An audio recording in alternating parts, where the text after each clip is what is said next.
but now niggas on it. That used to bait me on me and my views, but now niggas on it. I used to tell them I'ma have me a show, but now niggas on it. Her homies on it, your homies on it. Y'all's the hater, and all of my moves, but now niggas on it. That used to debate me on me and my views, but now niggas on it. I used to tell them I'ma have me a show, but now niggas on it. Her homies on it, your homies on it. Realest podcast. Yeah, no, shit start getting strange in here. I ain't know what I'm hitting buttons and backing stuff up.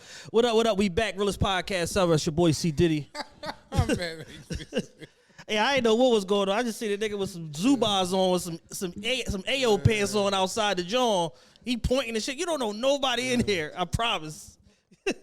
Nigga probably from Broomall or some shit. He just he like, yo, get my man. Get my man. No. Niggas be tripping. Yeah. We here on location, man. We got a little different setup today, man. Liking how this looking, how it's feeling. Got a good friend of mine. It feel better than the other. Way better. It's more natural. Yeah. Matt walked up, was like, what the fuck are you doing right here? That threw me off at first. He sat in the comfy seat. He like, no, this is cool. It works. I got a whole my little corner. Atmosphere. Yeah. My little corner is cool. Yeah. I got a real special good friend of mine in the building, man. He's a businessman. He's a family man. He get fly, rock ice, travel all over the country, you know what I'm saying, putting on for himself, for his brand, and for Philly. You know, he been running this nightlife game for a long time. Shit, even kicked my ass on a couple nights. We was throwing some parties, you know what I'm saying, just being all the way transparent. Dan production setup is a little sketchy today. Yeah. You know what I'm saying? We're gonna break the fourth wall a lot today. Dan trying to figure out what's what. But again, businessman, family man, fly nigga, real nigga, super solid, stand-up individual, good friend of mine, good friend to the show, Ron, Uncut. What's going on? What's it do? Tilt that mic, cause like just the I got it. The face of it. Yeah. You good? Yeah, I want to make sure people can hear what you're saying. That's all. There we go. We good? We good now. We perfect. Trying to get you on the show for a minute, man. We finally made it happen. You know, you be jet setting, running the world, man, doing your thing. I be nervous. I don't really like doing this talking shit. But little do people know you one of the funniest niggas alive. But again, Sure, but you don't want to necessarily put it on camera, man. You are you know, synonymous with, you know, the bar, the brand, Uncut. You set up shop here in Philly. You know, we're going to get into the history of everything, but you set up shop here in Philly, and then you was able to transition that through, you know, some ideas that you had, that wifey had. Boom, we want to settle up in Miami, and basically took y'all show on the road. And that's when, you know, y'all already was doing good, but that's when shit kind of exploded. And, you know, being able to parlay your city success into a road game, I think is what kind of solidified you as, you know, as a real, you know, force in the nightlife, and made people from outside the city take you probably more serious than they already was. Sure. And that's not an easy accomplishment. But with all of that being said, you know, we kind of like to start from the beginning. We'll jump around, bounce around, throw different stuff out there. But anybody that's listening that might not know you, we got a different type of audience, pretty much ranging anywhere from like 16 to 55, street niggas, working niggas, entrepreneurs, people all over the country, different stuff like that. So anybody that's not familiar with your story, let's just start and basically tell them where you from. You know, let's talk about your upbringing and then how you transition into nightlife. You know, from Philly, started off promoting parties, and you know, just took it from there. I mean, I seen the money the owners was making, and we was just making the door money. So yeah, transitioned to being an owner. You gotta tilt the actual, just the face of the mic, not the arm. I can't reach that far. Right there, perfect. All right, there we go. There we go. Yeah. I'm like, nigga, you think I'm Ben Wallace? I can't reach that shit. Like, nigga, use them powerlifting arms. Oh shit. So again, you say you was promoting, throwing parties, basically seeing like the type of money that the owners was making, and you was like, damn, like, you know, I'm pretty much bringing more to the table than they is. Yeah, I might as well get in on that side and be able to double dip and make money both ways. For sure, absolutely. That's you know the game. That's what it is. Just the liquor. Yeah. Legal drug. Right. So so with that being said, exactly when did you like, you know, everybody we've all told our first party story and all of that on the pod. What was your first I'm talking about you could go back to like some childhood shit. What was your first party where you was like, yo, I'm a baby promoter, and then that gave you the idea like, yo, I could do this shit as a career going forward? It was the cookout with Connie. Okay. With Connie Mac. Yeah. We had a cookout. Probably like 600 motherfuckers out there. I said, oh shit. Anybody get shot? The second one. The second one, It's somebody Philly, got left. yeah. Yeah, somebody definitely got left at the second one. That was my last cookout. Yeah, for sure. That'll do it. We all got them cookout stories where it's like, yo, you know, first joint be cool. Like, all right, everybody safe. Everybody got home cool. Second, third joint, nigga get clapped. Ain't no more cookout. I remember years ago when we wasn't even like super tight. I remember running into you at a cookout. You was off the edibles. Yeah. Oh, Fry, Lemon Hill. Big homie taking them, Lemon Hill. Ain't none of that shit safe no more. Yeah, nah. You wouldn't catch none of us at no shit like that. No, hell no. You need Israeli guard security. You go to cookout in Philly. Yeah. Like that shit ain't no joke, dog. I remember my last 55th Street joint was right next to the police station. It still felt like, like it's right there, Right. and it still felt like. Well, you know, the majority of bank robberies happen like at banks that's in close proximity to the police station. You know what I'm saying? They preoccupied doing other shit, thinking it won't happen. Yeah. It'll go down in front of the police station. All them turned ass niggas over there. Shout out to 55th Street. All right. So the cookout. Where was that cookout at? And what year was that? It was in West Philly, probably like 2013, 14. All right. So about 8-9 years ago. Yeah, for sure. All right. So then from there, what was your first event that you did like at a bar or a nightclub? The one I recall is Rain Lounge. Okay. Old City. Yeah, Coco had it. Yeah. We had Meek come out. We had Dion. This when Dion first got signed. Yeah. That was the first like banger. Right. God damn, it's some money in this shit. Right. So once you did that, did you make the decision like, you know, I'm gonna pretty much like start doing this full time, or was it still kind of like a thing where you was just like figuring it out, like I'm gonna do little stuff here and there? Yeah, I was just figuring out, motherfucking doing weeklies. DJ Boo giving you a bean 50. You promote Jolly's West and shit like that. I'm like, shit. DJ Boo catches straight every episode. Every week. Yeah. That's the theme of this show now. They give you a bean 50. If it's slow, you getting 50. Shit was bad back then. Yeah. But we just figuring it out. Right. Yeah, no, and that's the thing, man. And we like to tell them type of stories is more interesting than the success stories, because at the end of the day, we all had to pay our dues and come up under somebody and figure stuff out. Like when I first started doing parties, I was doing parties with Boo, Mikey O, niggas like that, like just trying to like figure it out. Everybody get young boy in the beginning. Yeah, for sure. Yeah, that's part of any industry. Yeah, everybody get young boy. Yeah, now see, Mikey O was more fair than everybody else, because Mikey O would give you a fair cut of the door, but that 39% he got off the bar, you're not seeing none of that money. Bro, I had a $30,000 party with Mikey O. This nigga had 33% of the party. He didn't post one flyer. This nigga is crazy. Mikey O down Tampa tearing about the frame. Tearing about the frame. Shout out to Mikey O. That nigga said, hey, I want to do something at Bamboo. It's my shit. But, you know, I put y'all on. I take 33. I take 66. It was 40 of us. He had a 33 to himself. He had a... What you say? 90 for me, half of one for you? That shit was crazy. Everybody get young boy in the beginning. Oh, no bullshit. So you going through the motions, same as everybody else. You trying to find your way, you know, through the party shit and all of that. One moment, it's like multiple moments that I remember because I was in the game at the time. I remember from you and the people that you was working with that was like, damn, like they serious. It was one when y'all got triple play. Mm-hmm. Y'all was doing triple play on Mondays. We was doing Mikey on Mondays. It was one Monday. It was like a nice ass night. Y'all fucked us around so bad. I was like, yo, we probably need to switch to another day.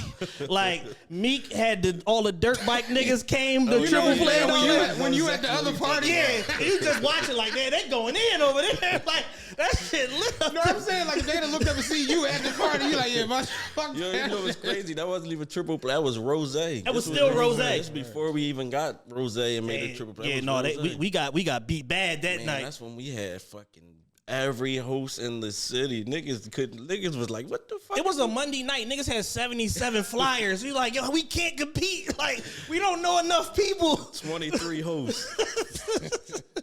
And 45 birthdays. It's That shit Monday was night. crazy, That shit dog. look like a Saturday night on motherfucking Broadway. Shit like the rooftop. That shit was great. That was the good days, bro. Ain't shit like that no more. No, it ain't like that no more, man. It was times, when we would come into Big Bang sometimes, man, and like they would have a door locked at like 11:45, 12 o'clock, like shit like that, to where it's like you literally can't move. It's 1 in, 1 out, 2 out, 2 in, like that sort of thing. And it's like you look at the end of the night and you're like, I made $11,000 at the door. It's a bar. Like that shit half of this. On a Monday. On a Monday night. That shit half of this. I'm gonna keep it. We always working people back then. That shit had you like, fuck your job. Like you working 2 weeks, you making this shit on a Monday. Yeah. Yeah, because it's like you would have that, and then, you could always, all the weekly promoters was smart. Like, they'd basically take whatever day that was working. Once it reached capacity, now you start another weekly. And you build that up, and then about week 3, 4, 5, then that money match, and shit, you making more than the president. You're like, fuck, I'm going to work for. Absolutely. Everybody quit their job. That 2012, 2014, everybody left they, fuck that. So what you think fucked it up? Crime. It's crime, but it's also like Philly just a real blue collar place. And what people don't understand is that the economic success of Philly is always tied to the streets. So once like a lot of the big time dope boys start getting 100 years and getting killed and shit like that, it fucked the nightlife up because it ain't no trickle down. Meaning like when like me and Matt age, our whole thing was like going downtown, like downtown. Yeah. So once you kind of kill the element of going downtown and everything starts circling back to the bars, you're not really building up them lines and having like the velvet rope action and all that, where a nigga pulling up and they bends like, oh, who with who? I'm paying for everybody to skip like that sort of shit, like the Mackie Woods and like niggas like that was the older niggas in my era that used to come places and intentionally just like house shit or buying a bar era and that all of that shit. Done. That shit is done with, because motherfuckers know it's like, if you got a block, Dan know better than you. You got a block doing 20, 30, 40 a day. It ain't shit to spend 20,000, 30,000 in the club. You're going to go wake up and go make that same money tomorrow. But then once all of that shit start dissipating and niggas start going to the feds and getting killed and shit like that, it killed the nightlife. That era came back for 6 months. PUA. Yeah. That shit is over. Let's talk about PUA. We covered PUA a lot on this show. How good was the PUA money as a club owner, nightclub, bar owner? That shit was ridiculous. 6 figures a week. Yeah, I can believe it. Damn. 6 figures a week. Yeah, Shorty on the bus today was screaming on the phone. Some nigga, the youth salty because you ran through 33 grand from that PPP money. I'm like, damn, I know she not lying.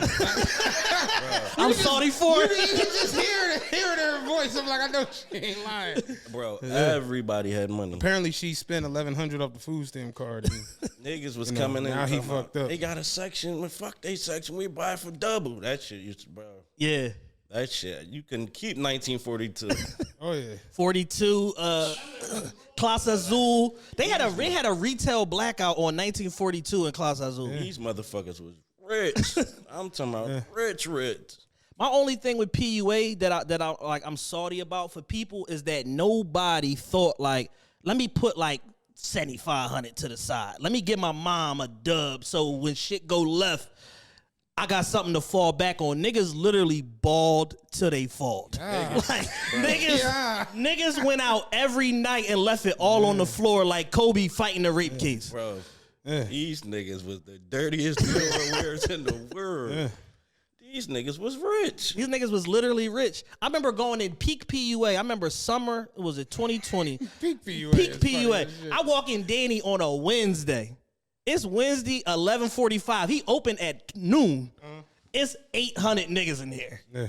I'm like, I'm like, Danny, what is they buying? After an hour of sitting in there, what is niggas? Cartiers and used rollies. We was on them before everybody. A year and a half, 2 years before everybody. That motherfucking price of them Cartiers went Niggas got them. Niggas took the Cartiers from 7,000 plain Jane, about 18 bust down to 33,000. Yeah. They had niggas put the baguettes down the middle of the bed. He said niggas put the baguette bezel in the $7,000 watch. These niggas is crazy. These niggas is tripping. And sold it back for $8,500. These niggas is crazy. Somebody recently was saying how they went to the jewelry store and it's like the whole case is a bunch of names and block numbers. And shit. Hanif, son, Amir. Like it's names all over the joint. Going so broke that you got to sell your name back to the jeweler. My name back. Custom piece is crazy.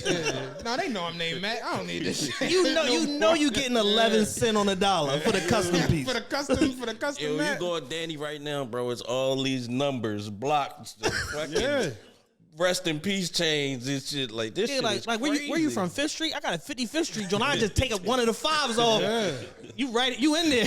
Chick I work with her peoples down south had got some PPP money, and he wound up. She's like he bought a 38th Street chain, and he's not from 38th Street. I'm just like, damn. He out here like Thanos collecting Infinity Stones. Yeah. That shit is crazy. The PUA shit got so deep. I remember niggas was calling me like, yeah, no, cause give me a minute, cause the Indiana PUA about to open up. So when I'm about to open claims up down there, and then I'm gonna get with you, and I need you to find me some watches. Like that shit was crazy. The California joint hit last. California had something called EI. They had some shit called EIDL, which was basically like PUA on steroids, like some whole other shit. Like niggas was getting 300 and shit like that. Like, and that was a state funded program. That wasn't even the Fed shit. Like, niggas was going crazy. Niggas ran it up, bro. Niggas ran it up. I don't understand how they fucked it up so bad. I mean, what do you mean? All right. Just Neiman's? It was a line at Saks every day. No, the line at Louis was the worst. The line at Louis was ignorant. I told this story Dior before. Chucks? I remember I came to Saks one morning. I was out there meeting a nigga. I was picking up some money from somebody. I wasn't even going to Saks. That was just a meeting point. They had the line down the middle of the joint. Listen. Like, not even down the side. It's too many of y'all. Put the line in the parking lot. My girl wanted some sneakers. I called my homegirl at Neiman's. I'm like, yo, do you got these in a 40? She was like, man, we don't have anything. I was like, what do you mean? She was like, the Aquazora is gone. I'm just like, damn, really? The Robert Graham is gone. Mannequins was just standing there, nothing on it. Like, dog, it was bad. Like, you think about people who literally have nothing, and then you've been watching Other Meek people, and all these different sure. things to where you have 45, 55, 75 Philly following your versus lap. Atlanta, PUA. Yeah. Oh my goodness. Once it was on flyers, like real live, like sections based. Yeah, PUA Wednesdays. Yeah, like that, once it got to that point, it's no stopping them. And you, like I said, we talked about it before. You got people who have essentially had nothing. Yeah.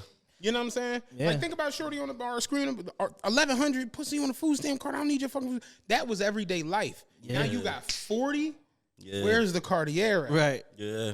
That niggas bought watches before they paid their kids tuition, anything. Like, That shit was ignorant. everybody had watches. And I liked it. I loved it. It was like Yeah, it was cool to see. Bro, it was like a great era. I was like, yo, The if crack everybody era had was money, great until you realize what crack did. Yo, it was like, yo, if everybody had money like this, that Yeah. shit is lit. Like, Yeah. bro, Philly versus Atlanta, PUA, when it first dropped, oh my goodness, bro, niggas was walking around with phone books. Yeah, in their pockets. niggas was. I know niggas that was driving down in one car, getting there, and like 7 niggas in a Suburban. Then they get there and everybody go rent a foreign. Yeah. Because they got too much money to fly. They're like, I got 60. I told him What you got? Like, you got 40. You got 80. One of my peoples who I'm like used to, he tell me, yo, I'm coming to your crib. He be like Uber to the crib and shit. So I'm thinking like, all right. He like, yeah, we better go ride and get some food. And I'm like, he like, I'm about to pull up on the block. I'm like, all right. I hear the and I'm just like, fuck is that? I come outside, it's him, brand new SRT and shit. And I'm just like, the fuck. So we get in the car and I'm just like, PUA where did you get this? He's like, oh, I cashed out yesterday. I'm like, you cashed out? Jesus Christ. Brand new SRT. It's just like that shit was just the norm. That was what it became. I liked it. I loved it. It was wonderful. Niggas only went like, cause niggas don't know shit, so they only went like 4 places. Like niggas went to Miami, Atlanta. Miami, Atlanta. if they was thorough, Vegas, like they mixed the Vegas in there. LA was shut down, so it wasn't no reason to go there. Couple niggas went to PR, shit like that. But like it was Atlanta, Miami season. Them motherfuckers was on jets and everything. I could not believe PUA, bro. I can't believe it was that much of it. That's the part that my man said it best. My man from Uptown said it best. He said PUA turned niggas into who they always wanted to be. And it turned you right back. Turned you right back into a pumpkin. Niggas turned back into pumpkins at midnight. Giving people all that money, and then they running through it, and now they chasing that high. That shit was a test run for reparations. When the fuck did we ever see carjackings in Philly? This shit turned into New Jersey Drive. Niggas is down bad. Yeah. This shit is crazy. It was a John like 2 nights ago. Young boy, 17 years old. He do a fake food call for a pizza shop. Dude pull up. He got his wife and his 3 kids in the car. He carjacked the car. Get down the block. Realize, oh shit, there's a whole family in there. Now you got a kidnapping charge on top of the carjacking. You got 4 counts of kidnapping on top of the carjacking. Wow, like for a Honda Accord. A minivan. To pull off and then realize, like, who the fuck is y'all? Baby back there crying. The minivan worth like a Yo. This shit is crazy out here. Yo. Dog. Niggas doing anything. You know what I'm saying? Man, And it's like all bad. they so married to the thought, not even knowing, like, but the thought of getting the money again, they just like, fuck it. If I gotta go greatest for 30 years, whatever. Like, Yeah. at least I got 3 hots in the cot up there. We ain't even talk about the looting era before the PUA. Oh man, nigga, the one nigga was my favorite nigga of the looting shit. The one that did the forklift, had the fucking safe on 52nd The Street. looting era was crazy. Was that was during the pandemic? Yeah, Yeah, but George it Floyd. was right before the money came out. Right. My motherfuckers was selling sneakers, the ugly New Balances out of kicks.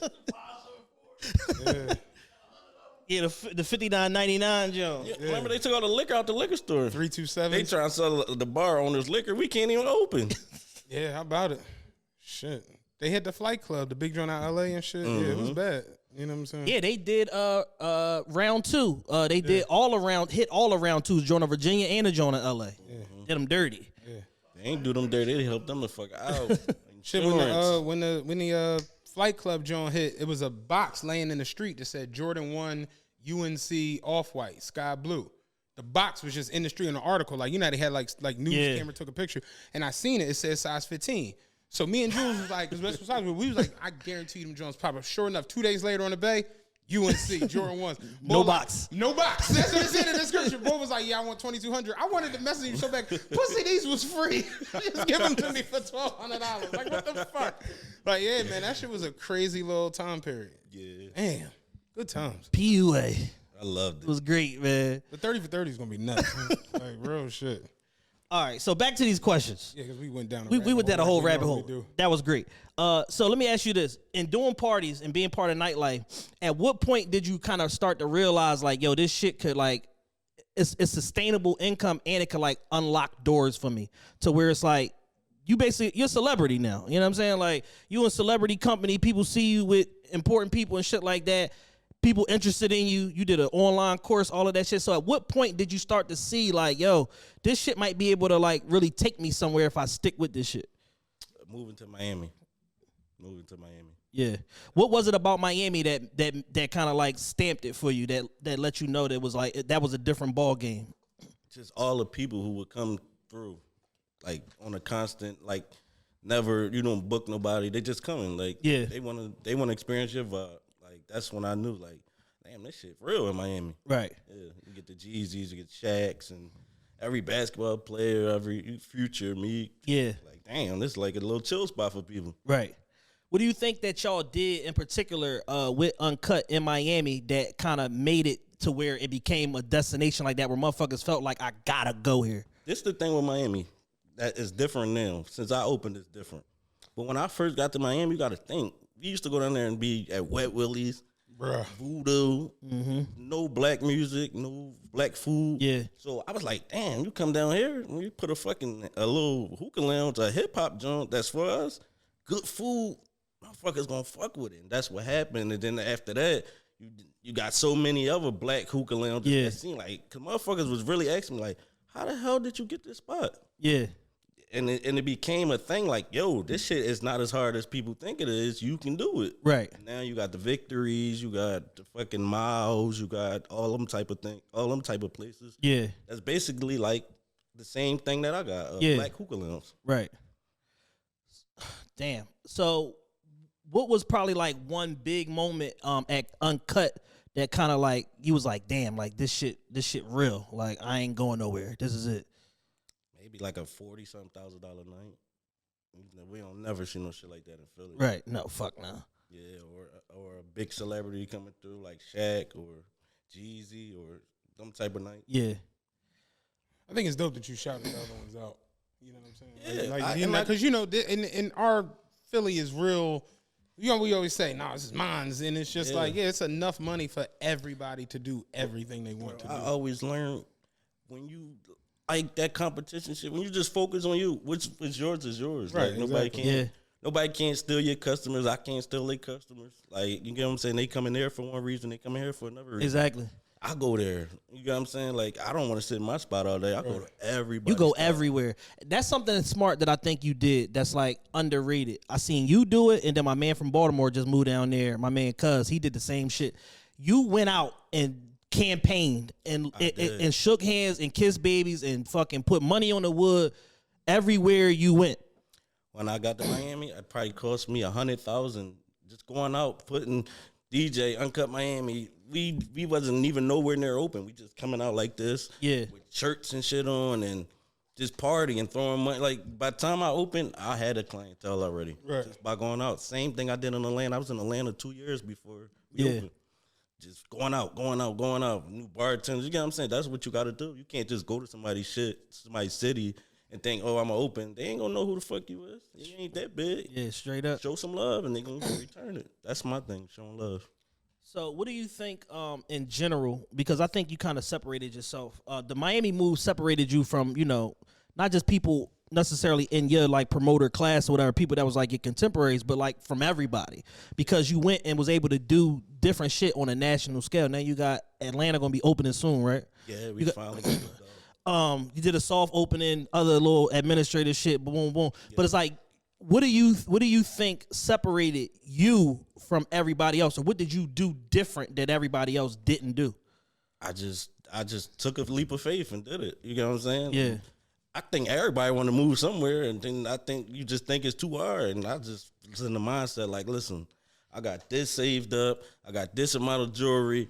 I got this car paid off. If it don't work, I'm going to start selling this shit. Right. You know what I'm saying? Irv Gotti shit. Yeah, you know what I'm saying? Irv Gotti used to always say that shit. Like, he would never lease or finance cars. Like, I'm going to just buy them. That way, if shit goes left. I got a lot of cars financed, but I'm saying. No, he would always say, like, when he would go buy a big car, he'd be like, man, if I can buy that shit cash, fuck it. If this Murder Inc. shit don't work, I'm selling the Rolls Royce. Like, he would always say stupid shit like that. I'm saying, I had some shit paid off in Philly, like a little. It makes sense. Yeah, some shit that I knew I could sell for a dub. You had a contingency plan. Yeah, you know what I'm saying? I knew. That's more so what I was saying. Yeah. Like having some shit to fall back on. Yeah, I went down there with the mindset of Philly on bullshit. I'm coming down here. I'm going to make it work. And it just worked. I think that's the only thing I did different with. Yeah.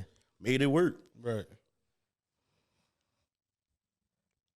Another question. How did you get cool with people like, you kind of explained like Meek and Dion, they was coming to your parties from the beginning. But how did you, kind of forge these relationships with people like Meek and Dion and Larry Morrow, like people that's like big dogs in they industries also? Yeah, shout out all three of them.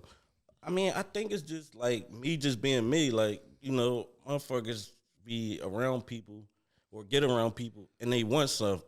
You know what I'm saying? Yeah. I just always be me. Like, if we going out, I always ask, Dion and put me on like 30 jets. Yo, bro, you need anything to this or sections? Yo, bro, you need anything? I ain't never like a leech. You know what I'm saying? It's just, tell me what you need. I'm gonna put it up. And I think niggas be like not used to that and on that level. Mm-hmm. They used to everybody leeching. Yeah. So when you meet a nigga that's like, I ain't on their level, but you get what I'm saying? I make my own money and whatever y'all need to the tab, if I got it, I'm putting it up. You know what I'm saying? I think that's what build the relationship. Like, this nigga don't want nothing from me. I don't want nothing from him. We just vibing. That's dope. Yeah, for sure. That's stand-up shit. So with that being said, now we could get messy. How many cap-ass niggas do you deal with and run into on a week-to-week basis being in nightlife? That shit is crazy, bro. That shit is a million. Everybody wants, especially in Miami. Everybody. That's why I don't like. I've been in Philly for 2 months now doing the cut. Yeah. And don't get me wrong, Philly is a fucked up place. But it make you feel like home because you really run into some bullshit niggas in Miami. Like, yeah.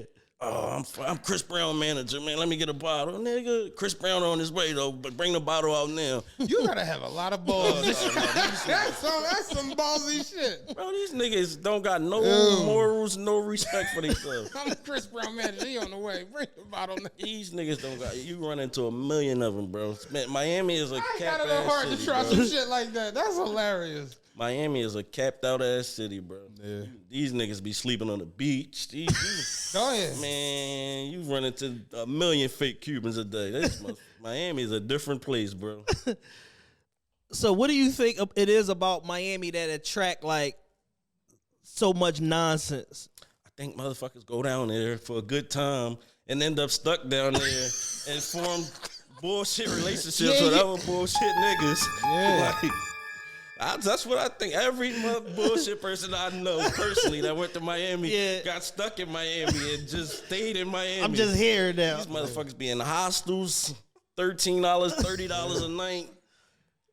Niggas be fucked up in Miami. It just look good. It used to be like the gambling towns, like Vegas and AC was towns where motherfuckers would kind of go and just like, you know, now they doing magic and shit on the street. You know, like, You go to AC now, you pimping hoes.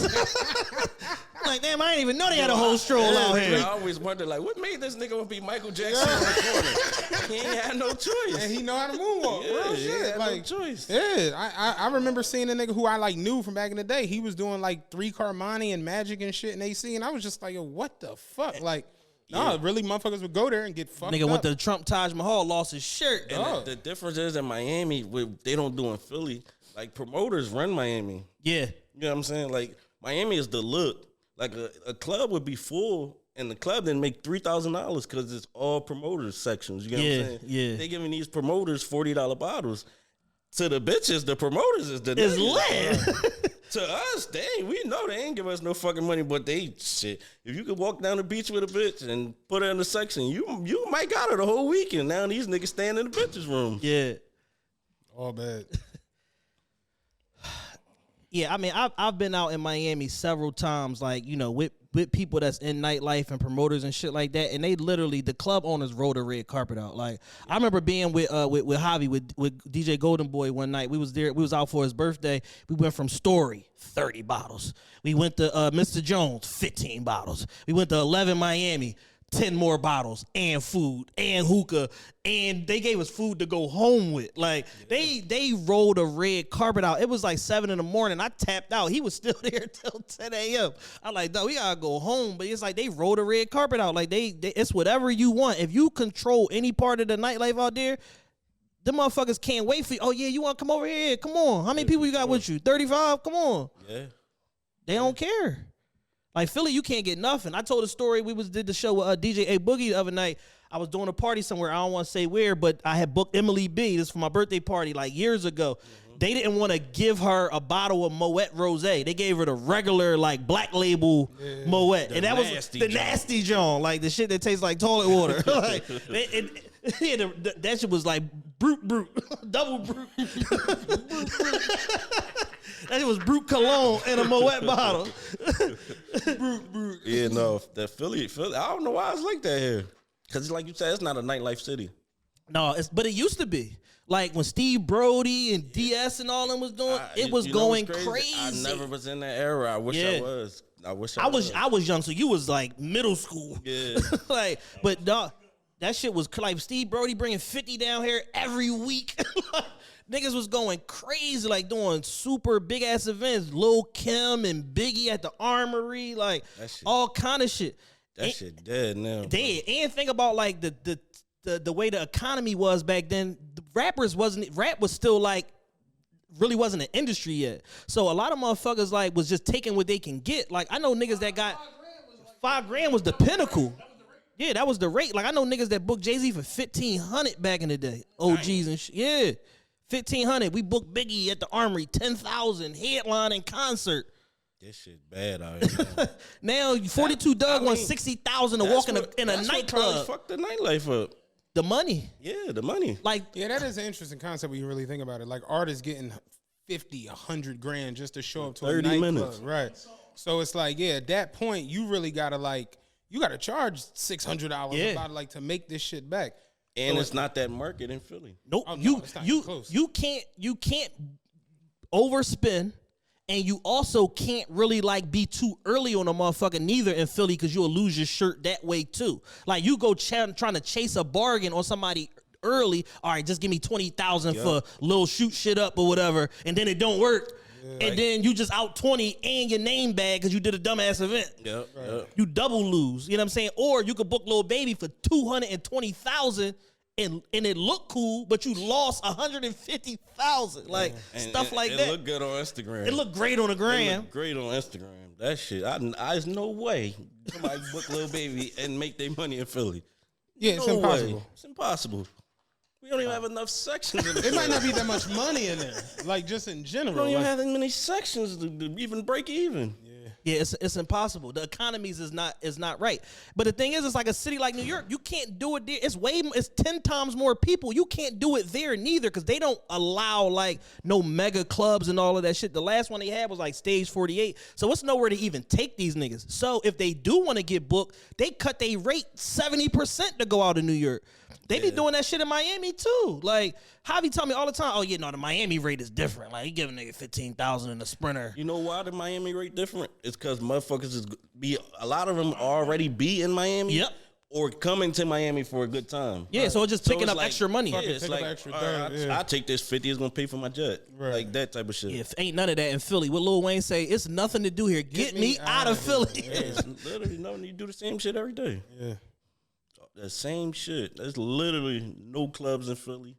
I don't think Noto gonna be open too much longer. I'm surprised they made it this long. I'm gonna keep it a bean. Like when we was having Vanity and we had like our last like little 2-year run before Vanity closed, we was taking bets on like how long they was gonna stay open. And it's a dope spot. It's beautiful. It ain't right for the culture, not right for Philly. It's not enough. Like that club need to be in like motherfucking like Singapore, like or South Korea or some shit. Like you need different type of money in order to sell Steve Aoki and like them big because they do everything. They do open format. They do hip hop. They do EDM. Yeah. Like the concept is great. They got smart people that work at Noto. I worked with them. They real smart. They know what they doing, but the market only gonna bear but so much. And I think the problem with Philly is we burn shit out too quick. Oh man, we can't wait to burn some shit out. Burn shit out too quick. Yeah. The owners do and the promoters do. It's a combination of it. Like, this the new spot. We gonna have 18 parties here a week.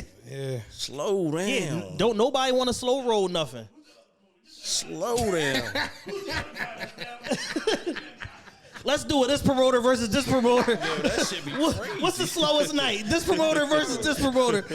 Oh, that's I think that's the problem with Philly. We burn spots out to the ground. And once you cook something, it's over. Done. It's no coming back. You gotta remodel. You gotta change it under new management. You gotta play mind games with the consumer because like the Philly consumer is like they the first people to hate on something, but they the first people to dicky at the same time. Yep. It's like you gotta find that perfect balance to where you almost trick them into coming to shit, and then they have a good time, and then this is our spot. Yeah.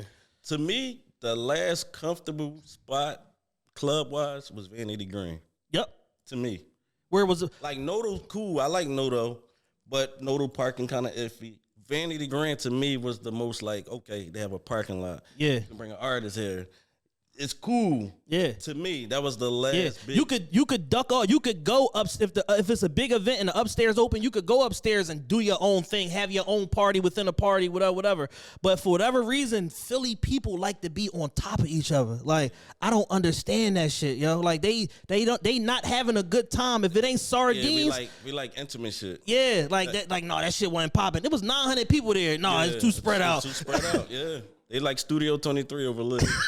I like Studio 23 over Live when it was popping. Yeah, that's a Philly thing. Yeah, that's definitely a Philly thing. We want to be close when we shit on each other. You see this shit, nigga? Yeah, broke ass. For sure. That's how we like it. That's fucking hilarious. Philly is a different place, man. Yeah, Philly doesn't make sense when you compare it to No, absolutely not. But the thing is, it's like, you know what you just said, like we be dicky but then we hate. We hating. Can't wait to hate. Can't wait. But then also be dicky. Wait, what'd you say, nigga? Yeah, but that's fly. That's the craziest combination, right? When you think of it. It don't make sense. It's inside like out. You go in a place You going to, but I go to people places. I go to places, and I walk in there. There's so much love, and then I'm walking out. I'm like, man, I know none of these niggas. I'm like, and it's not even the club shit. It's regular life. It's Regular just the way life, it goes. yeah. I no bullshit. I had a chick on the bus ask me, like, she was like, yo, I'm trying to get accepted. I'm just like, oh, you go online, da-da-da-da-da. Then I missed her stop. She called me a nut ass bus. And I'm just like, yeah, that's what I'm saying. how does this work? Like, this don't make no sense. That's Philadelphia in a nutshell. Yeah, it is. Yep. But I love it. I love it. Yeah. In a weird way, I ain't gonna hold you. When I you go move, places. if you move, bro, you're gonna be like, damn, I miss Philly. Listen, to when- extent. Yeah. Like, When I moved to Utah, I was literally like, I'm not coming back. If I settle in fucking Seattle or Vegas or whatever, and literally you out there after like 2-3 months, you just like, Somebody need to call me a bitch ass nigga. I want to go I need to home. go home. yeah, I've been in Miami almost 4 years. I wouldn't live nowhere else, but I'll always got to come back home. Like it's literally a little place like home. Yeah. You gotta see. Like I'm kicking around the idea of moving now. Like I want to move to South Florida, either Miami or Fort Lauderdale or Tampa or whatever. But I'm just like, I gotta come home every week. Like it's just no, or at least every other week. It's just no two ways about it. Like it's just something about Philly, man. We all complain, got our complaints, and hate certain parts about this shit. But it's nowhere like this shit. Yeah, Nowhere. I agree, 100%. It's nowhere like Philly. yeah, it's a great, terrible city. It's a great, terrible place. You know what it is? It's good to know, like when you go out in Philly, you know, oh, dang, he a nut ass nigga. He a nut ass nigga. You know who the nut ass You niggas know are. who the nut ass niggas are. You know who the robbers is. You know who to stay the fuck away from. Yeah. When you out of town, I'm about to tell you this. It's funny bringing this up, like hating and like being the dick. Like nigga, the other day we chilling whatever the casino. Nigga came in whatever. He took his jacket off and he got 215 big as shit on his shoulder. And I'm like, that's the dumbest fucking tattoo I ever seen in my life. And my homie was like, you know you have 215 on your arm. I'm like, shit. I'm hating and I'm dicky. I'm sitting here thinking, because I think I got this shit too. So I got a big ass 215 on my arm. And I was like, that's the dumbest tattoo. dumbass You 2006 like, tat. that was My different. dumbass first fucking tattoo. Real shit. It's like when they on Friday when he was like, "You ain't help me when he choked me in smoke backyard." Yeah. That was different. Yeah, real talk. Like nigga, you got 2 on 5 right I here. gotta dig this shit on my forearm. That was different. Yeah, real shit. We are strange people. No, for sure. Yeah. It's one of a kind. All of us. Everybody guilty. That's funny as shit. Yo, I can't let us go through this interview, this convo without talking about Camaro Rod. He's a friend to everybody in the room. Family to a lot of us. Why do you think that he was so important when he was here, and then with him not being here? Why is he so important to you and just to the city on the whole?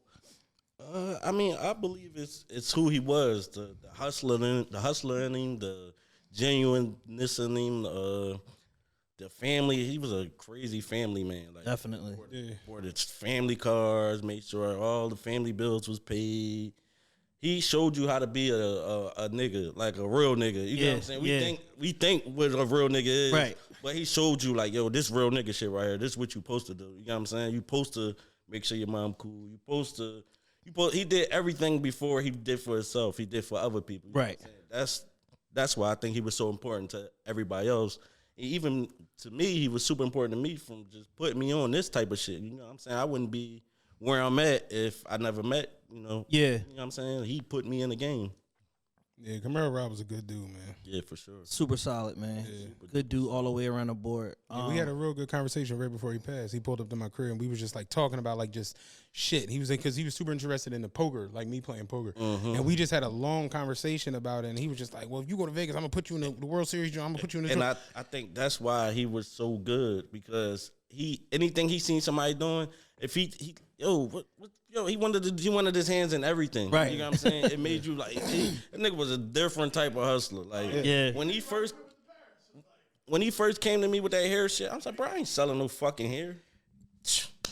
Next year, nigga, 200,000-300,000 in his account. I'm trying to get back in. You still need a hair salon? No, this is. I'll do the drop balls. Yeah, I know the difference between the 26 and the 28. I learned. I've been doing it. I was on the forums. You said curly? Yeah, that shit was crazy. That shit was crazy. We all remember Rob from the parties and shit. We gotta remember Rob got rich off hair. Yes. Like rich. Rob sponsored. I remember He Rob from the sponsored. Herd That shit. nigga sponsored Powerhouse, yo. That's the biggest shit in Philly. One of the first niggas we seen with billboards for. He ain't have a billboard for a week. That nigga had billboards for years. Yeah. In the same spot. Yeah.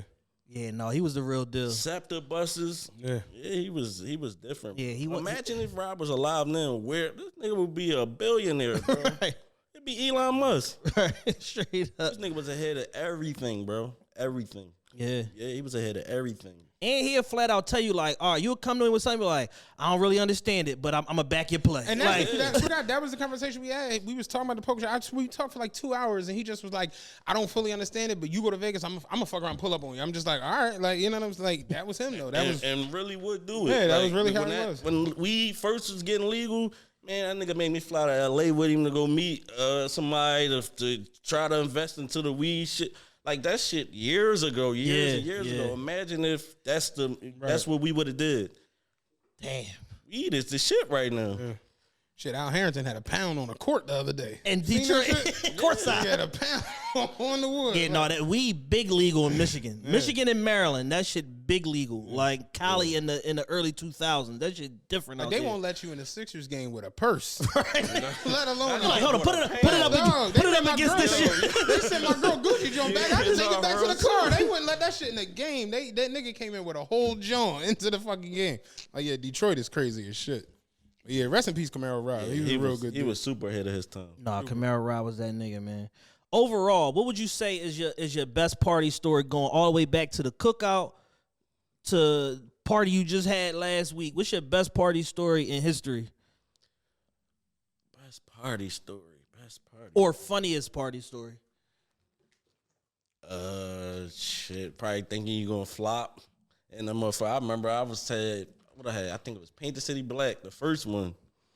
Shit started off a little slow. I'm in a DJ booth. I done bid every nail off. You know, back then parties, that was your bank. You was banking on that shit. You only get one birthday. You was putting, listen, you knew I gotta make $6,000. I gotta clear this rent. You birthdays, man. You know, back in the day, birthdays was your income tax. Birthdays was your That's what he always PUA. said. Yeah. Stretching your birthday out for 4 different events. Yeah, for sure. Every year I do a big birthday party, a little birthday party, a private birthday party. Yeah, birthdays was the only week you see a dime. You gotta think back then. You know what I'm saying? That's Because you what- could guilt motherfuckers into coming, even if they ain't want to come. Right, I got 5 birthdays. You gotta come to one of these for joints. sure. For sure. We was working niggas back then. So you make a dime off a party, you can buy your little car. You up. You know what I'm saying? So You know how I act after I hit him at the casino. Fuck for this sure. job, nigga. I'll talk to y'all in 2 weeks. Yeah, for sure. Yeah, real shit. Yeah. So no, finish the story. You said you. Oh no, I was just in the DJ booth bitching and bit off all my nails. I'm thinking we about to flop, and then we had a bomb, and then you know, It's off to the races from off to the there. races from there. Paint the city.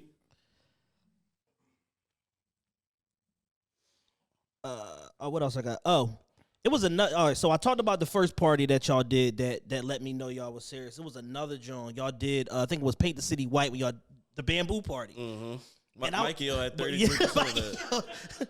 Mikey had the ghost percentage. He shook like this on that one. That was another good ass party. So fast forward into now, let's talk about your bar game course and how you developed that. I just seen other people just do something for a year and be like, hey, take my class. And motherfuckers was taking the class. I'm like, Yeah. shit, I've been doing this shit for a minute. Yeah. I'm pretty good at it. Shit, take my class. And motherfuckers took my class. Yeah. 300 some people. Damn, It that's was dope. good. It was good. This is 300 people total or at once. And one Zoom class. In one Zoom class, yeah. Like 268 or some shit like that. Man. Yeah, that's 300 people like a Yeah, motherfucker. 268. Yeah, you gonna be 300, bring 268. Yeah, I think what I sold it for 150. That's not bad. Yeah, It's a good flip. Yeah, it was a good flip. How long? What would you say was the best part of the course? As far as like the actual you teaching it, you know what I'm saying? I got into it so much that it went so long. Like, you know what Yeah. I'm saying? And then everybody in the Zoom class, you can see the comments and shit. And everybody just saying, yo, I'm learning so much. And like, cause I ain't want motherfucker. I was big on, if you ain't learn shit, I give you your money back. Right. I didn't give nobody any money back. Everybody felt like it was worth the money. You know what I'm saying? I didn't have one negative person say, man, what the fuck was this? No, everybody felt like, damn, I ain't know this. Or even little shit like you would think like motherfuckers really don't know about the bar life. You know what I'm saying? So I felt like that was the best part about it was just, you know what I'm saying, giving people the information and nobody feeling like they got robbed. Everybody feeling like it was worth their money. Yeah. Hopefully somebody fucking open up a bar off it. Right. That'd be crazy. Yeah. That's decent as shit. You also you had a credit specialist with you on the course also. Yeah, shout out there.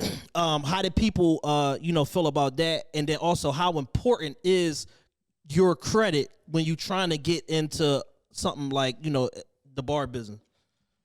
In Philly, it's not that important. Nah, you could all relationships. Yeah, it's all relationships. It's all relationships. But when you trying to get in some real shit, some shit that's $50,000 a month, they want to know how you can pay this $50,000 a month. You get what I'm saying? You gotta show these motherfuckers. Look, man, I got good credit. I pay all my shit on time. Right. You know what I'm saying? You gotta have a good name with getting into some. When you taking it to the next level, and you really trying to get into some of these spots. Like you know what I'm saying? It ain't just I got a spot in Philly. Okay.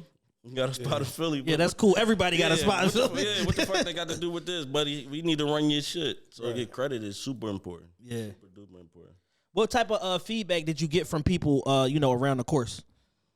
Just good feedback. Motherfuckers really was like, yo, I learned a lot, bro. I did some good shit. Like people from all over, and they ain't not just Philly people. Motherfuckers, I ain't get a negative comment, bro. Everybody felt like they learned something. Like everybody. Yeah. 200. You know how hard it is to keep 268 people in a Zoom for 2 hours? Yeah, that's crazy. Yeah, that's kind of it was, Zoom Jones, all right, motherfucker be interested in but I was so into it. It wasn't like no boring ass class. It was like we talking now. Like I got so into it that motherfuckers at the end of the Zoom, it was 268 people. At the beginning of the Zoom, it was 268 people. That's hard. Yeah. That's hard. I know I listen to y'all shit sometimes and cut it off halfway through. You know what I'm saying? It's hard to keep a motherfucker interested for a whole 2 hours. Straight up. Yeah.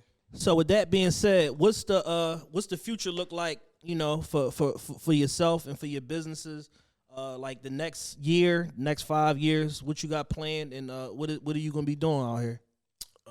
Right now, I'm trying to get back to work and like. I had got real comfortable with just like enjoying life to where I felt like I wasn't working. Now I'm back working, I'm back grinding. You know what I'm saying? I'm not announcing no more like, oh, this city coming or this city coming. I'm just gonna do it. You get what I'm saying? Because when you announce some shit, a motherfucker try to beat you to the spot or you know what I mean? I'm just working. Uncut Atlanta opening very soon. Every Uncut Miami, Uncut Philly. The cut, I'm just working. Anything that I'm doing, I'm just not announcing. If you don't see it already, I'm just doing it. Yeah. You know what I'm saying? So when's the cut opening? I was gonna ask exactly what is the cut, because I've been seeing the Tat did he was showing me the hat and everything. Yeah, it's basically like Uncut Little Brothers. So basically, hopefully, I can put the cut in Miami. You know what I'm saying? So I ain't just banking on Uncut Miami. You know what I'm saying? Basically, it's two brands in one. You know what I'm saying? It's the same thing. Like I would like to put an Uncut Atlanta and then the Cut Atlanta. You know what I'm saying? Yeah. Basically, it's a Uncut is the big one, the Cut is the little one. Got it. Bar, club. Right. That's the way I'm trying to go. Okay. That makes sense. Do you have any? I know you just said you don't want to talk about future plan, but do you think that you might at some point do like a bigger location in Miami? Yes, I would want to go into Brickell. I would want to get off South Beach. Okay. Yeah, or I think everybody like if not get off. Everybody with some. It seemed like everybody with sense is trying to get off of South Beach. Yeah. I would want to go to the Brickell area, the Wynwood area. And that's not me saying what I'm going to do, but that's what I would I would want to do that. Yeah. Get off South Beach. South Beach is kind of like outdated now. I don't even go to South Beach. Exactly. Nobody. Like I stay downtown. You don't live in Miami. People who live in Miami, they only go to South Beach for Uncut Miami. Motherfuckers don't go to South Beach. It's like, what the fuck is on South Beach? Yeah. Prime 112. We go to Prime 112. Then we go, you know what I'm saying? Yeah. Everything is kind of into the Brickles and the Midtowns and the Wynwood. Yeah, shit. Me and Dan was just there in December. Everything we did was in Brickell, Midtown, Wynwood. That was it. I was just there in October. I did happen to stay because I stayed at 21, right next to STK, whatever that's called. I can't think of the joint. The one. The one. Damn, you got some money. Pacers Parlay. was doing what they were supposed to do that night. Pacers was Pacers. Pacers was Fucking parlay. That shit about $2 a night. Listen. But we stayed there, and then it was funny because you talk about the Cap niggas, and I had the Cullinan. And I remember I pulled up, and the guy was like, yo, nice truck, bro. I was like, yeah, I went to 7-Eleven, came out. He was in front of the get his picture. Oh, yeah. I was like, do your thing, dog. I'm getting gas, whatever. But we stayed there, but literally outside of like coming back to the hotel, I didn't do anything on South Beach. Yeah, South Beach is, I mean, hopefully they bring it back. I don't want to be done with the spot, but I think it's just like you said, it's like, think about it. Ludacris was rapping about being there in 03. Yeah, it's kind of getting outdated. That's what it's been the place. Like, let me ask you this: they just opened Collins back up for the cars and all of that. Ocean. I'm sorry, Ocean. Has that affected is that drawing more people down to South Beach? It's spring break now, so it's gonna do what it's doing. But the whole month gonna be crazy with spring break. I mean, South Beach is for tourists. Yeah. I mean, and it's cool. Don't get me wrong. I survive off tour, but when you got a spot, and like when you got a spot that's there 7 days a week, you can't bank off tourists. You want the regulars to come. Right. Yeah. So I'd rather be where the regulars go, where they already live at and already in. Yeah, you can go out the house and go across the street and go to Victory. Right. It's condos and apartments all around it. Victory is at Midtown. Right. Yeah, Midtown. So, last time we was there, Ocean was closed, so that probably I didn't even think about that. It's like South Beach is like tourists, like people. Yeah, and a lot of people. I used to say, like, honestly, my first time going to South Beach was 06. Yeah, so and I remember. So if it's for people to still be going there in 22, no, but crazy. I mean just the aesthetic of people going there. Scarface and was shot there. like the going. Dan was going to Sobe Live and shit. Yeah. Him and Luke. Just think of him and Ray Benzino. Just think of all the shit that used to be on South Beach that's not on South Beach. Gone. Like Cameo was the longest going club, and it's closed right now. But like I remember going there and everybody like got the scooters and the going to Wet Willies and getting the slushies, and it was like after like the first time we was young boys, it was like, all right, this is cool. But then even we went all down for the joint. We all rented cars, got the condo. It was like, I don't. The scooter era was the greatest time. That was the best time. Yeah, it wasn't. That was the best time. I don't like the rich times in Miami no more. Because nobody's having fun. Everybody's fronting. The Wet Willie scooter era was the best era. Yeah, I will say this because I had a conversation about this recently where somebody was like, y'all kind of like fucked up Miami for like everybody going. Well, I told you first years ago. You know what I'm saying? And years ago, I remember we went. Everybody got the scooters because that's what they was like kind of used to. Yeah. And we was like, man, we renting cars. Fuck that. And we did the shit. And it was like, I remember this energy of like, y'all some dickheads. Y'all doing too much. What the fuck is wrong with y'all? And they hate till they we can hate do it. but we dicky in that shit. Yeah. That's the theme of the show, man. I'm gonna keep it real. To me, I mean, y'all older than me, but to me, fucking Big Homie Tank took the scooter era from Philly and made it. Motherfucker, you're a weirdo on the scooter. Yeah. You cool as shit in the roads. What the fuck is you doing on that scooter? And that's what I'm saying. And it was rolling. Yeah. It was super rolling. I told him they had the scooters on the highway. I was like, these niggas are psychopaths. Bro, like, we used to have a car budget. When Big Homie Tink Weekend was coming up, you have a car budget. Yeah. This shit, $2,300 a day. Oh, listen, I'm about to tell you, Marty was the reason that shit went so left. We was going down there, and me and Vic was like, yo, we gonna rent a Range and a Drop 6. That was what we was gonna rent. Marty was like, well, I'm renting a Rari. And I was like, well, I've been looking at the Bentley myself. That was kind of how the shit went. And we got down there, and niggas just pulled every car off the lot. And it was this energy of like, oh, what the fuck is wrong with y'all? Y'all the dumbest niggas in the world. What the fuck y'all do this for? Motherfuckers was like, y'all ain't drug dealers. You remember the niggas renting cars and going back home? You going back home to a Bonneville? To the point where we had to come home and go out that first night just to show people like, yo, we ain't fucked up. We could. Shout out Speaking. Remember we took pictures out that night like, yo, we are not fucked up. We straight. Niggas rent a car, be in the house for 3 months. And I remember the next year when Tink Weekend came around, we was like, yo, like me and Feet was about to rent a Gotti. Like we was going back and forth about that shit. We literally called JC and was like, yo, we setting up the joint. He was like, I have nothing. Everything's booked. And we like, how? We're your guys. And he was like, it's other guys. New guys. Better guys.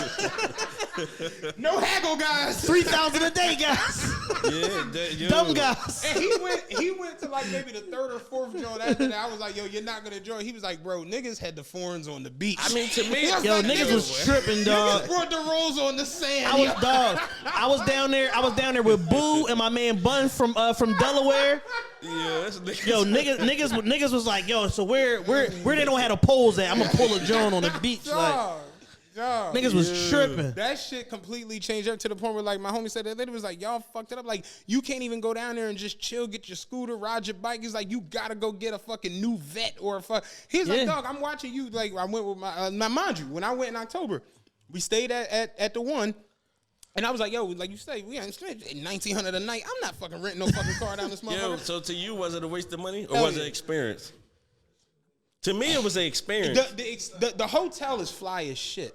But realistically, it's like, I stayed at Epic all the time. Oh, no, I was talking about the renting a car thing. Oh, no, so that's what I'm about to say. So I was like, yo, we got the hotel, we chilling, we right next to SDK, we on 21st. I'm like, we don't need a fucking car. She was like, yeah. I'm like, we can just Uber to Ball Harbor, whatever. The next day, we look at the Uber prices. Uber, like $75. I'm like, 2 Ubers, that's $150. Shit, I could rent a little something. little 7 series, little something. I called JC in South Beach. I'm like, yo, I'm about to come over there. I was like, yo, you got a 8 series, the drop, the Beamer. He was like, yeah, I do. I was like, how much is it? He was like, it's $400 a day. I'm like, oh, that's perfect. 400, cool. That's right on the money. So I come get there. He was like, yeah, 8, somebody just took it. I'm like, all right, so what you got? He was like, I got the Bentley truck. That's 600. He's like, I got the Wraith. That was a stack. He was like, they had a new vet, but the new vet was tight. Yeah. And he was like, then I got the big boy, the Cullinan. And he was like, I was like, you know what? I'm going to just take the fucking vet. Fuck it. She could drive. That's $550 a day. Fuck it. I'm going to just take the vet. He's like, you sure you want the vet? I'm like, yeah. I'm like, yeah, all right. That's what I'm going to do. And I'm standing there and he opened the Cullinan, like the doors, and it's orange on the inside. I was just like, how much is the Cullinan? He's like, it's $1,500, but you my dude. Take it for a stack. I'm like, I turned to her. She was like, just go. Get the fucking Cullinan. I'm like, all right. How many days you had it for? I had it for 2. Then I came back and got the Lambo truck. By this point, I'm doing too much. Oh, yeah. Like, I'm drunk. Nigga went from no car, I'm a Uber around, to a Cullinan and a lamb chop. He ran this movie. So Pete, I told her, I left the room. She said it because she went to the spa. I'm like, yo, I'm going to take the truck back and I'm going to just Uber back to the hotel, whatever. So she was like, all right, cool. She went to the spa, paid for the day, boom, boom, boom. I go, I'm dropping the Cullinan off. When I get there, the dude was dropping the Lambo truck off. I seen it. I'm like, God damn, like I ain't driving yours yet. So I come in. He was like, what's up? I'm like, yeah, you still got the car. You can just put it on the same. So I leave in the Lambo truck now. So I come back to the hotel. So she was like, I'm kind of hungry. I got done, whatever. Where are you at? I'm like, oh, I'm about to pull up. She was like, pull up. I'm like, just come Long outside. story. Just come outside. And then Walk towards the room. Right. And then the last day I went and I did get the vet. So I wound up getting that shit. So you was 4 days. Yeah, I was 4 days. At that point, I was that nigga went bro. from $150 a day to $8,000 a car. Yeah, it was wild. But I will say this: it is fun. Right. Driving in a bunch of different shit. And it's fucked me up now because now I can't, like, I just bought a Beamer truck. And I'm just like, this is Peasantry. This is booty. But I will say this: the Cullinan is a different type of animal driving that shit through the streets. Yeah. Like not the looks you get. Like, I'm not trying to be funny, bro. We pulled up to True Luck in downtown Miami. We pulled up there. Bitches was coming out. I get out of the joint, and mind you, I got on that fucking Versace shirt. So the bitches see me, and I go in. She's like, she's outside. I come inside real quick just to like, yo, like, where you want me to park at? The bitches outside. The bitches came up to her and was like, does he play football? You do like a football nigga. But no, this is bold as shit. To walk up to somebody like do he play football? And I came outside. I'm like, what the fuck is wrong with you? She like, the bitches all in my face. Like, do he play football? I'm like, what did you say? What you tell him? What lie can we run? I'm like, what the fuck? But it definitely, the Cullinan is something else. I can see why it costs $500,000. Yeah, when I was down there last year for my girl birthday, I had the lamb truck for the week. When I was down there for like 10 days, John. I had the gray John with the orange and shit. I'm driving that shit around. I'm telling everybody I work for MTV and shit. Listen, I pulled up to the valet with the Cullinan in 2 days. The next day I pulled up in a Lambo. The valet nigga was like depressed. He said, "Where's the machine?" I was like, "Man, this is a fucking machine." Where's the machine? Yeah, UConn fucked it up. Yeah, my man was hyping shit on UConn. I stayed away from it. Yeah, I stayed away from it. Like, that was, I don't know. Sports betting taking over the nation. Sports betting. Yeah, we doing a show on sports betting coming up because it really has like gotten besides itself now the way people are with it. But all in all, like I said, he's talked about it. We've talked about it, like moving down there, moving to. Or do you plan on staying in the Miami area? Because me on some old man shit, I always thought about being in Naples. Like that's like only for the business. Yeah, like I got to be able to get to the business at the drop of a dime. Yeah, I think for me, I think Miami a little too. Too much. I think Fort Lauderdale is like the perfect balance because it's like it ain't Miami. Like I think Miami's like that, but you know, if you got to make it like that. Honestly, Yeah. Like you go outside and it's nice. You know what I'm saying? You don't got to go to a party. You can just go outside. You can go work out. Yeah, you can motherfucker go run. You chose to run to happy hour. Go run. Real shit. Rollerblade. Yeah, Miami is what you make it, bro. That's why I like it. Like you don't gotta party. I mean, it's tempting, but it's tempting. You can sit your ass down. Definitely can sit your ass down. We went to the Heat game. I let them handle the tickets. Man, we was sitting up there with the drums. I was sick. These was $68. I was like, man, what the fuck is going on? Oh yeah, Miami is definitely one of them places where it's like it's a lot going on where it's a lot going on at. But then you can find, like I said, like True Luck. That's a real good restaurant that's like low key. It's downtown, but it's not like going to what was the joint that was super jumping? Komodo. Komodo's always super jumping. We went to, it's an Asian joint. I can't think of the fucking name of it. God damn. Bayoli. That shit was super, super jumping. It's like, it's a lot of joints. True Luck's like old school. I live on the same block as True Luck. Okay, cool. Like I like that old school rustic going to like we Benjamin Prime in New York, like the big red drapes and pillars and all that shit. Yeah, I hate if you take me to a steakhouse, I walk in, I hear Khaled, I'm just like that's my shot. I need that. I can't do it, motherfucking poppy steak, say less, all that shit. That's my shit. I like that. I like that vibe. That shit be lit. I like the old head, quiet, maybe a little flute over there. Jazz flute in the corner. He said, why is the niggas cutting the lights off and bring out a steak? Yeah, Poppy Steak, your bottle presentation with your steak. I like that shit. That shit fly. Poppy Steak fuck nor shred around. Ain't nobody even talking about Salt Bay no more. Everybody on Poppy Steak now. Yeah, bad. It fucked them around bad. Bad. Yeah. And where's Poppy Steak? I walk past that motherfucker every day. I live literally next door to that joint. Yeah. I walk past that motherfucker every day. Yeah. True Luck is cool. It was another joint down there. I can't even think of the name of that right now. I'm drawing blanks bad as shit. But yeah, Miami, one thing I can say about Miami got a great restaurant culture, man. They got some of the best food in the country. Yeah. You'll fuck a bag up eating in Miami. Dog. When I went last year, it wasn't nothing open. It was no clubs, all that shit. It was full pandemic. We just went out to eat every night. You think the clubs fuck you up? Them restaurants fuck you up. 500. North Strat was 1,300. I'm like, it's two of us. But that place bullshit two for of us. 1,300. Yeah. It's not where I went to LA. I went to the joint in LA back in November. Never again. I went to New York and I went to Miami and I said, both Jesus. Never again. The shit in LA made me sick. They both shitty to me. Yeah, the joint in LA made me sick. Where did we go when we was in Beverly Hills that night? We went to Mastro's. That was pretty good. The food was good. Their service was terrible. Yo, this motherfucker. We was like the fucking the cats off Tom and Jerry with the hats on and shit, marching to the maitre d'. I was trying to chill about it. He was turned up. Yeah, I was in rapper mode. I had all my jewelry on and shit. Yeah. I had a reservation for the penthouse. They talking about, well, we can sit you down here. We don't know when we gonna get you to the penthouse. Chad, the only nigga I know go from rapper to street nigga. Yo, street nigga to nerd. Chad got so many personalities. I get any bag. Any bag. Yeah. He told the bitch. She's like, man, look, I'm not going nowhere. It was wild.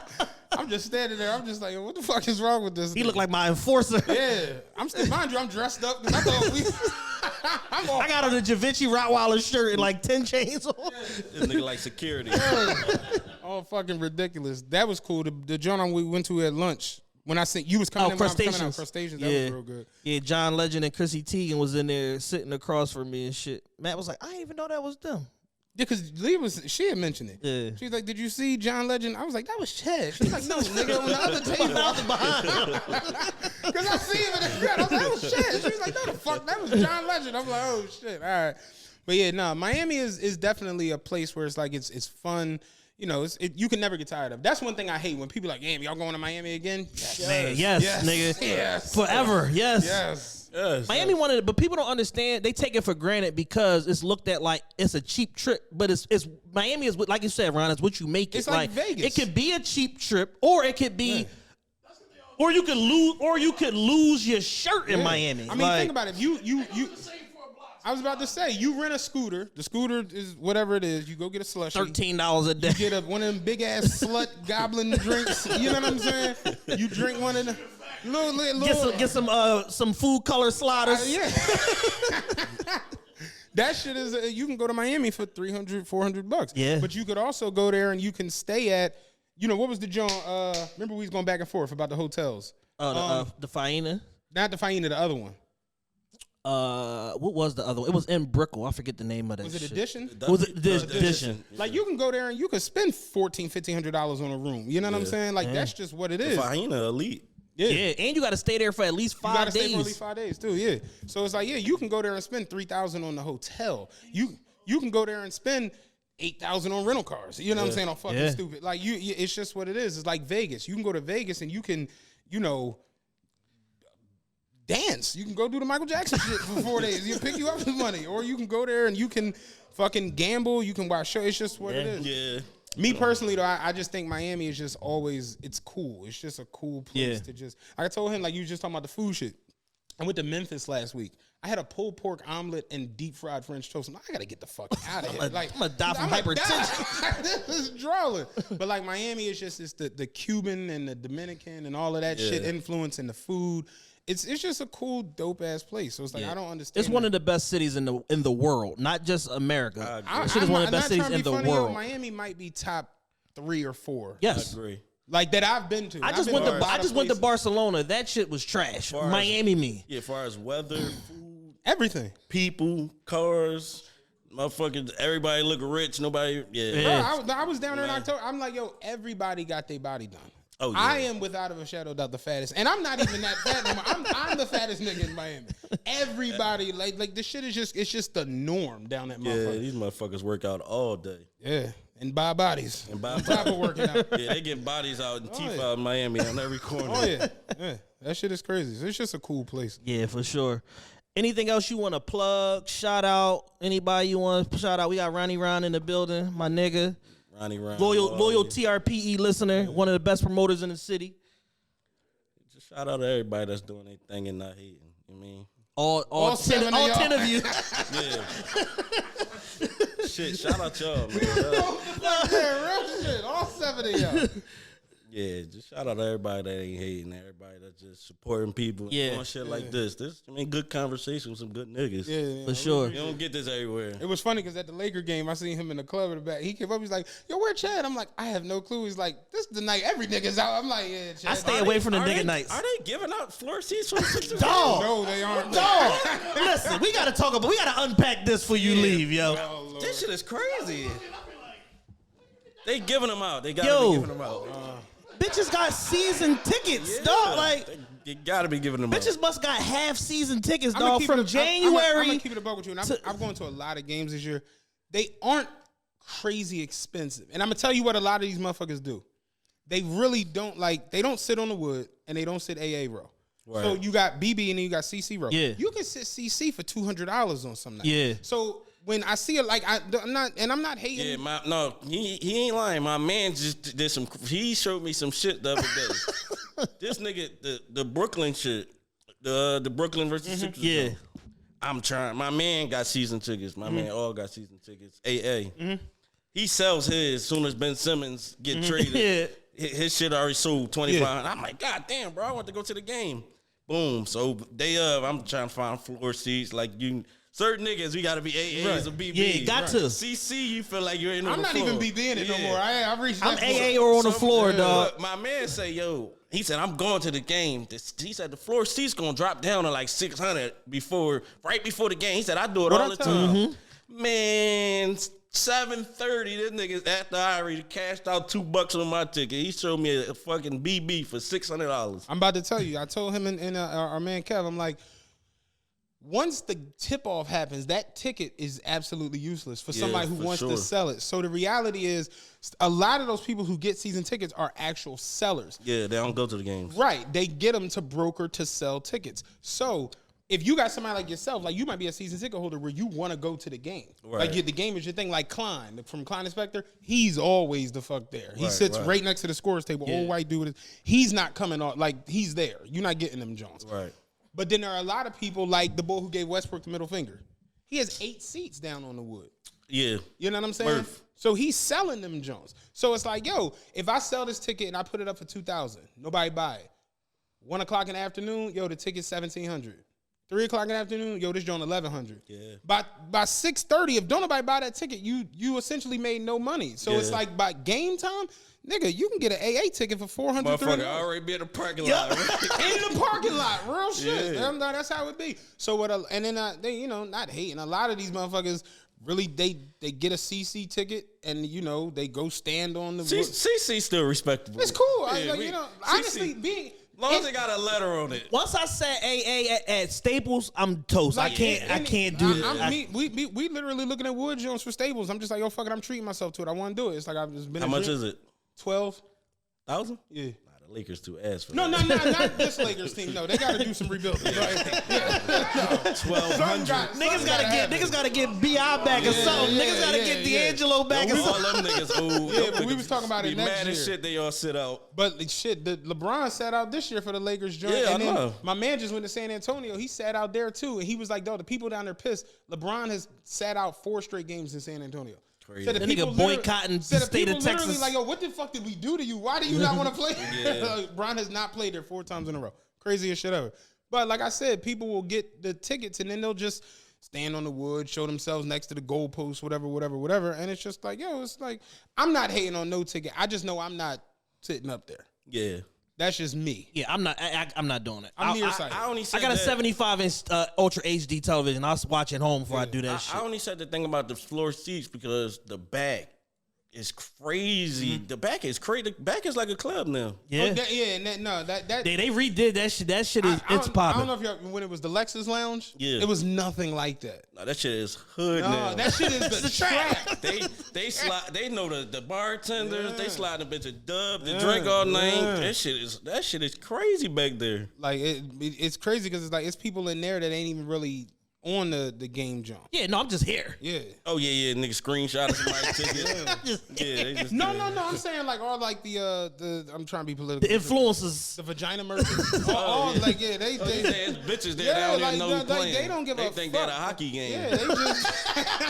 Damn, it's warm for a hockey game. Why they got shorts on? Where the ice at? The back be jumping now. I don't know what the fuck going on. The back be cracking. Yeah, it's like I said, it's one of them things where it can get expensive, but realistically, you can find value just about anywhere. Yeah, you know, for sure. I got wood seats in Memphis the other day, and the boy who I got them from, he was at the game, and he came over. Was like, "Yeah, man, you know these my seats. You know, I'm Scott." I was like, "Oh shit." I was like, "Where you sitting?" He was like, "I'm right here," and I was like, "Yeah, my guy, he gave me his seats. I just sold mine. You know, you round up buying them." I'm like. He's like, you know how it goes. I'm like, no, the fuck, I don't. Yeah, no, that's how it's crazy. No, I'm not, but I'm just like, I know it's crazy because I told my man he should have did that. He sold his AAs and we end up sitting BBs. I'm like, you should tap them up and let them know, yo, you only sit here because I sold you my ticket. But he literally was on this like, take my number, and he's like, I got people all over the country, so whenever you need some tickets, just let me know. I'm just like, oh, okay, cool. But it's like, yeah, it's just a market. That's just what it is. Yeah. And certain games fluctuate, certain games don't. Like, it's just, you know, it's what it is. Yeah. But I got nothing else, man. We appreciate you, bro. You know, these next few weeks, you know, we want to interview people that we fuck with that's in our personal network. Motherfuckers that's tearing it up, doing their thing that I feel like don't get enough credit for what they do and the type of mark that they leaving on the city and other places, man. And you definitely a cultural icon, somebody that always keep their candle lit. And, you know, you provide opportunity for yourself and for other people. We like to salute shit like that, you know what I'm saying, here. And you're my nigga, you know what I mean? Very good friend of mine. I appreciate you coming through, man. I appreciate y'all, man. This was a good convo. Yeah, we gotta do this again. Yeah, maybe in Miami. Yeah. Free hookah. Some wings. Some wings. Motherfucking jalapeno poppers. Yeah. Anything you want to shout out before we sign off, bro? Just shout out Uncut Miami, Uncut Atlanta, the whole Uncut franchise. Shout out Ronnie Ron, Marley. Tasties, Baron, yo, everybody. You know, everybody that show love. Just shout out the gang. Without a doubt, man. Definitely, man. TRPE, man. We out. Out of this bitch.